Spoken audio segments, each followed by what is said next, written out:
Hi there and welcome to the NICON20 virtual environment.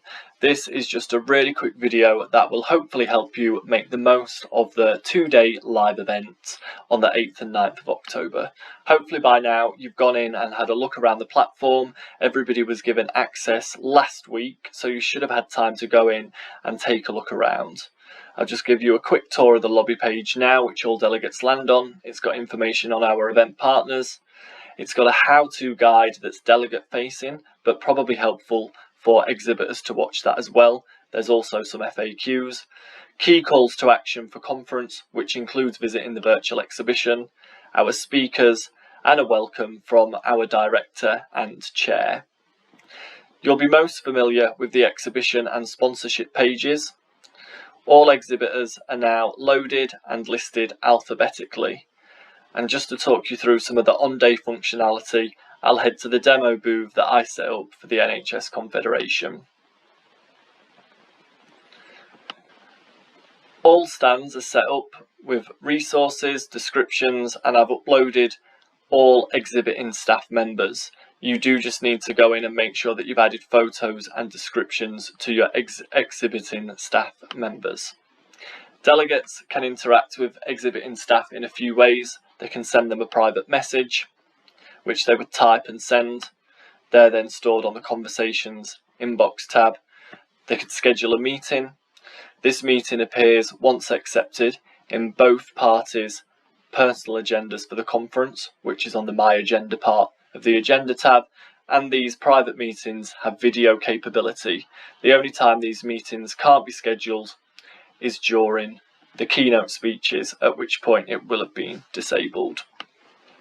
The third way is for them to start a conversation on your wall, which they would post, type a post, attach a photo or file, and they can post that. You can also post public forum discussions on there. And the fourth and final way for them to engage with you is to enter your virtual trade show booth. Now, when the virtual trade show is live, the times are listed in the agenda, they would enter into this and it would be a two-way video call. You can then allocate delegates to breakout rooms where you've got specific exhibiting staff members who might be a product specialist or particularly knowledgeable on something that the delegate has indicated they want to speak about. Once the first live trade show session ends, this countdown will refresh and it will then be a countdown to the next one, which on day one will obviously be the first break.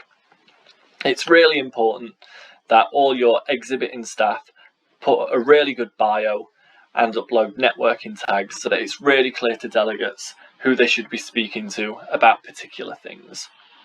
Now, you don't need to wait for delegates to reach out for you.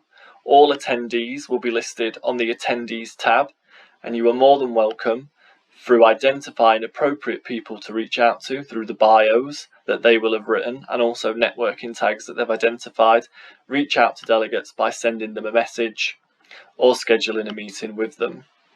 There aren't any delegates on here at the moment, as at a time of recording, delegates will be getting access tomorrow, which will be the 1st of October. So at the moment, these are just our speakers and exhibition staff members. Exhibitors this year are more than welcome to engage in the content. So you will be able to go through the agenda and attend any sessions that are relevant to you or that you just might want to attend. Some sessions are listed as compulsory and they are the keynotes, but for fringe and parallel sessions you can elect which ones you want to attend, and you can do that by adding that to your personal schedule, and if a green tick appears it means it's on your personal agenda for the conference. What's also helpful to remember is that the platform tracks engagement with your virtual booth, and it does that in a couple of ways. I'll firstly just show you an example that's useful. All stands have this request info button, and when delegates hit that button, they write a note about what it is they're wanting to receive and send the request. But full profile details, including email address and phone numbers, are included when these requests are sent. So that means you've captured their contact details and can reach out to them after the live event if you want to. Where these are stored, I'll have to show you on my own profile, is via the Manage button and on Leads. So whenever anybody hits that Request Info button, they will automatically populate on the lead section here, and you will be able to download the leads, including the contact details. For anybody that visits your booth but doesn't hit that Request Info button, they will appear on the visits, and all visits are listed here, but you can still go on and open lead details, view profile, send them a message, or schedule a meeting. So there's loads of ways for you to interact with delegates and for data capture to take place.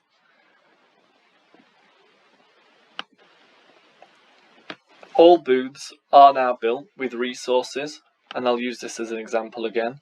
All look fairly similar. So your team or our main contact will have been on and added videos, files and resources to your stand. All that's left for you to do is to make yourself really familiar with how the platform works, make sure you're on top of all the messaging functionality, and to make sure you have got the Zoom app downloaded on the desktop that you will be using on the day.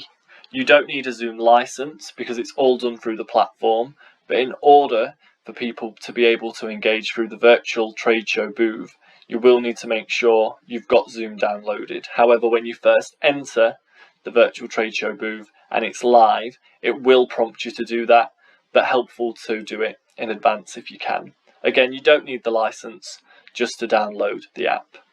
If you have any questions, you can get in touch with me or our lead contact.